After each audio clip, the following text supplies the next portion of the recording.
Vaheguru Ji Ka Khalsa, Vaheguru Ji Ki Fateh.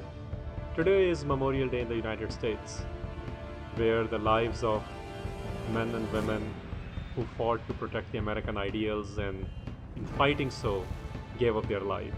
They are being memorialized, they are being remembered. I remember going to the National Museum of US Air Force in Dayton, Ohio 2 days ago, where there was a documentary of one of the pilots who took part in Operation Red Flag. And he was talking that how his grandfather, who was also a fighter pilot, he used to talk about that not only does he have amazing memories of fighting with the camaraderies of people he fought with, but he also commended and respected warriors on the other sides. We don't see this sort of a discussion in America today, where it has always all has become us versus them. But I want to take this opportunity to talk about how do we memorialize Sikhs, men and women, who fought to protect the ideals of Sikhi. Yes, there are commemorations happening for the World War I everywhere.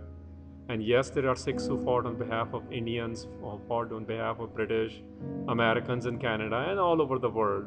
And we have various memorializations for them now, which is great.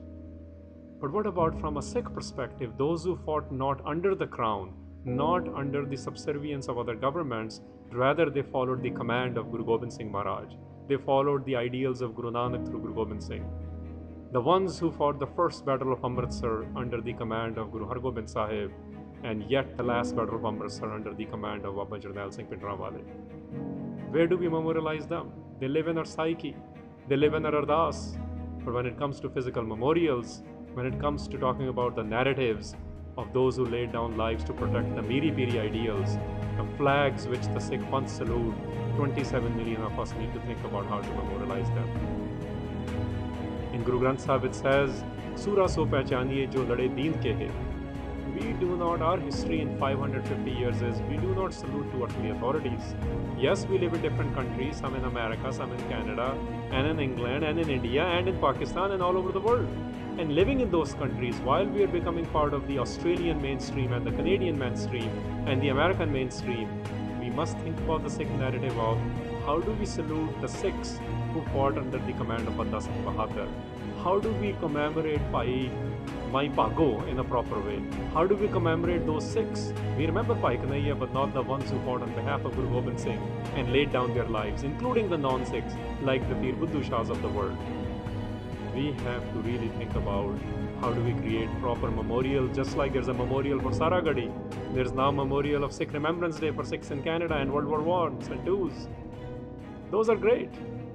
But where is our narrative of the Babbar Akalis, the ones who fought not based on that to protect particular ideologies or particular religions, but to really free people of India and people of Punjab? What about the Americans like Kartar Singh Sarabha, those who went down from America to free people of South Asia? What about those individuals? What about the Bibi Lavleen Kaurs and Balbir Kaurs of the world when they went to free the Gurdwaras of the world? I went to Gravesend in England, and there was a memorial from 1984 there. There are other memorials being talked about.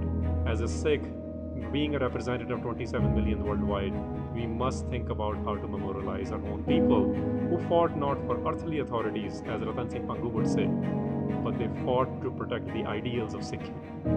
And those ideals demand each one of us to not only remember us in them in Ardas, but also create some physical memorials, the plays, the arts, the songs, which remind us that the heritage we belong to started from Guru Nanak and Gobind Singh Maharaj, and it was passed on to the Khalsa Panth. And whether somebody worked under Ranjit Singh, whether they worked under the Indian government, or whether they now work for American government, or whichever government and citizenships you might have, remember our allegiance is to them. We must have memories of those. Because in Ardas we say, जिन्हां ने गुरुद्वारियां दी संभाल ली, those who protected the complex of Golden Temple, Harimandir Sahib Akal Takht, they did it with vigor, they did it with courage. We need to be able to tell their narratives without fear, with courage, and with incredible vigor, as in the Battle of Chittor. We must tell their stories. Because in Ardas we say, Jugo Jugo Tal Chande Bunge. Chande Bunge means the flags and the watchtowers, and Jugo Jugo Tal is, may they eternally remain. in order for them to remain, you and I, even after 30 years of 1984, must figure out how to memorialize men and women who protected the sanctity of Darbar Sahib, just like Baba Gurbaksh Singh Shaheed did when Abdali was attacking, whether it is the Lakhpat Rais and Rais of the world, or whether it's the Mir Mannus of the world, whether it's the Mughals of the world, or whether it is K.S. Barars or Vaidyas of the world. People who fought to defend Sikh ideals with everything they got and died fighting defending those. It is our chance to give voice to them, make sure our children know about them, make sure the world knows about them. That is our history, that is our heritage, and we remember in Ardas. This Memorial Day, while we celebrate and commemorate and salute the people, the countrymen in America or otherwise, let us also salute the Sikhs, men and women who have protected the ideals of Sikhi. Happy Memorial Day. Waheguru ji ਕਾ ਖਾਲਸਾ, ਵਾਹਿਗੁਰੂ ਜੀ ਕੀ ਫਤਿਹ।